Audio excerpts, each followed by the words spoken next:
James had always been fascinated by the unknown. A cybersecurity expert by profession, he spent his nights exploring the uncharted corners of the internet, the deep web. But no matter how many disturbing sites he came across, they all felt staged, artificial. He wanted to find something real. One night, after weeks of research, James found himself staring at an old forum post from 2011. A user named Nix claimed they had discovered a hidden layer of the deep web, something beyond the usual marketplaces and conspiracy chat rooms. It was called The Last Page. Once you reach it, there's no going back. Most of the replies mocked the post. A hoax, a creepypasta, nothing more. But James wasn't so sure. He followed the scattered breadcrumbs, defunct links, cryptic codes, encrypted directories. After hours of digging, he found it, a single page. Its URL was unreadable, a mess of symbols and broken characters. No HTML, no images, no text, just a black screen with a blinking cursor in the center. And then a message appeared. Welcome, James. His blood ran cold. It knew his name. He hadn't entered any credentials. He wasn't logged into anything. How did it know? A second message typed itself out. You were looking for something real. Do you want to see it? A simple YES, nitrogen monoxide prompt appeared below. James hesitated. Every rational part of his brain screamed at him to close the page, shut off his computer, and forget this ever happened. Instead, his fingers hovered over the keyboard, and before he could stop himself, he typed, yes. The screen flickered. The room around him seemed to grow darker.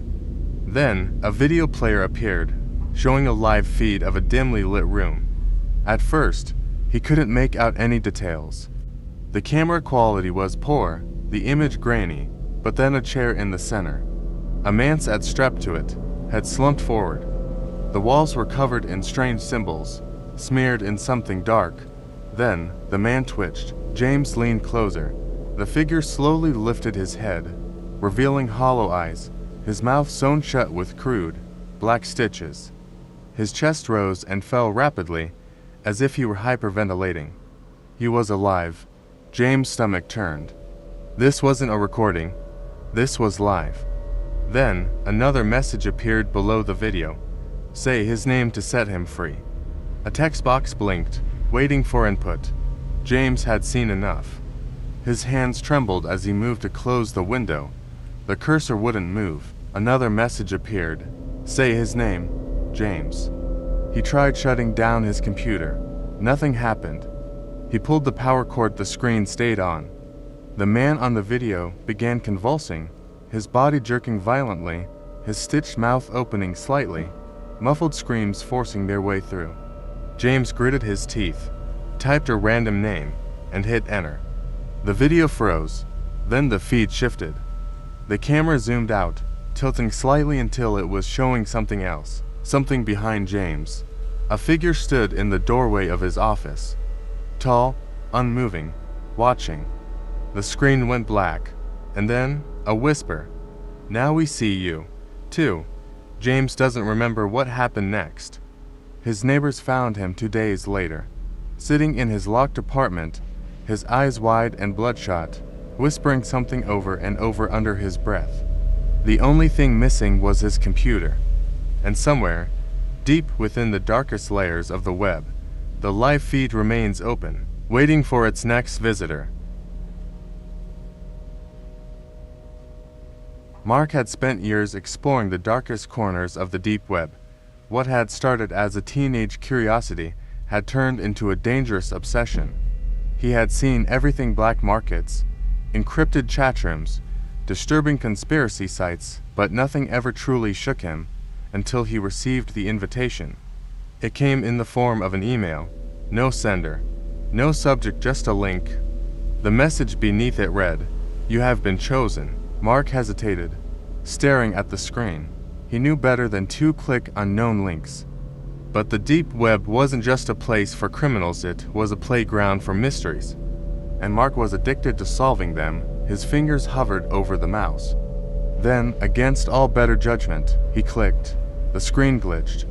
A deep red page loaded, completely blank except for a single blinking cursor. Then, a chat window appeared. Unknown, welcome to the Red Room. Mark ... His stomach dropped. They knew his name. He hadn't entered anything. His VPN was on. His identity should have been completely hidden. Mark typed hesitantly, "Who are you?" The reply was instant. "Unknown, you are now part of the game." "Mark, what game?" A video feed loaded below the chat. The screen was dark at first, but soon, a dimly lit room became visible. A figure sat in the center, a man, bound to a chair, a bag over his head. Mark's breathing grew uneven. This was different. This was real. The chat resumed. "Unknown, make a choice." A countdown appeared at the top of the screen, 59 to 59. Mark typed with shaking fingers. "What happens if I don't?" "Unknown, then we choose for you." The camera zoomed in. The man in the chair began to struggle. Muffled screams pushed through the thick fabric covering his face. Mark's skin crawled. He had read about red rooms before, live torture streams for the highest bidders. But they weren't real, just urban legends. Right. The timer ticked down, 45 to 13. His hands trembled. He couldn't just sit here. He typed, "Who is he?" No response. 29 minutes and 8 seconds. The man on screen suddenly stopped moving. The air in Mark's apartment felt suffocating. His heartbeat pounded in his ears. A new message appeared. "Unknown, check your door." Mark's entire body stiffened. His head snapped toward his front door. 3 slow knocks. He spun back to his screen. The camera angle had changed. The bound man was gone. The chair sat empty. The chat blinked again. "Unknown, make your choice." "Mark." The knocks came again, louder this time. Mark bolted from his chair, his mind racing. How? How did they know where he lived? This wasn't possible.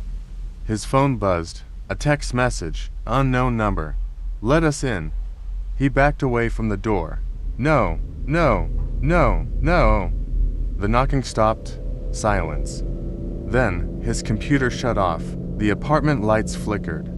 A shadow shifted in the darkness. Just outside his window, a whisper, "You made the wrong choice." Mark's neighbors called the police the next morning when they heard screaming. His apartment was empty. His computer was missing. And yet, somewhere deep within the layers of the dark web, a new video appeared. A grainy feed of an empty chair, waiting, and a single message scrolling across the screen. "Who's next?"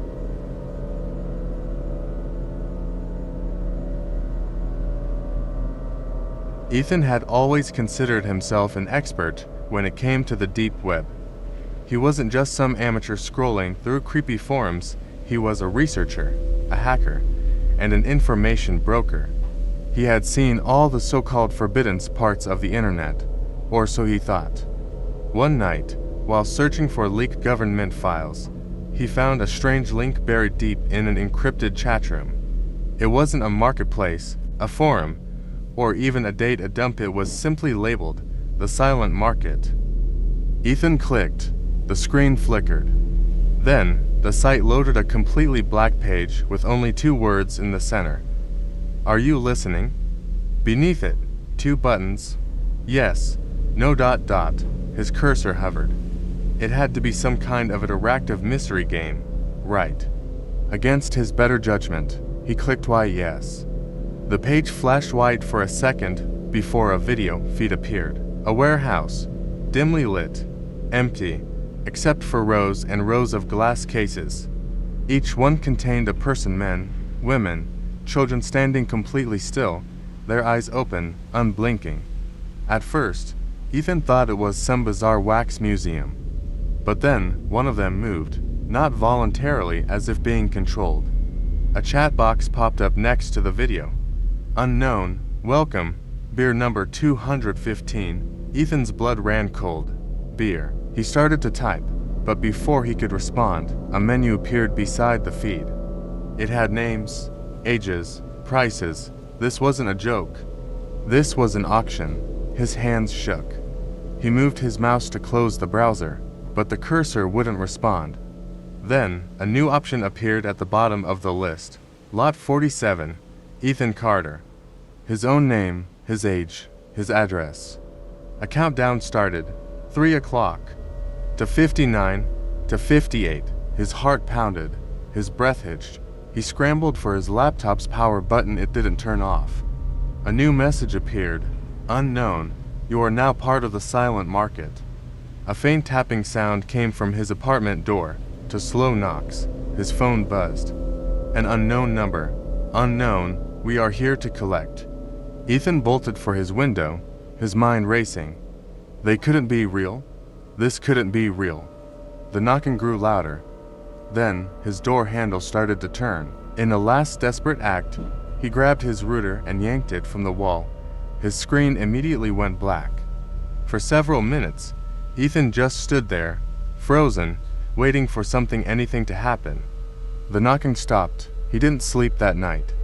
The next morning, when he finally got the courage to open the door, his hallway was empty. No footprints, no sign that anyone had ever been there. But when he turned back toward his computer, his screen was still dark, and in the reflection of the black monitor, he saw something standing behind him.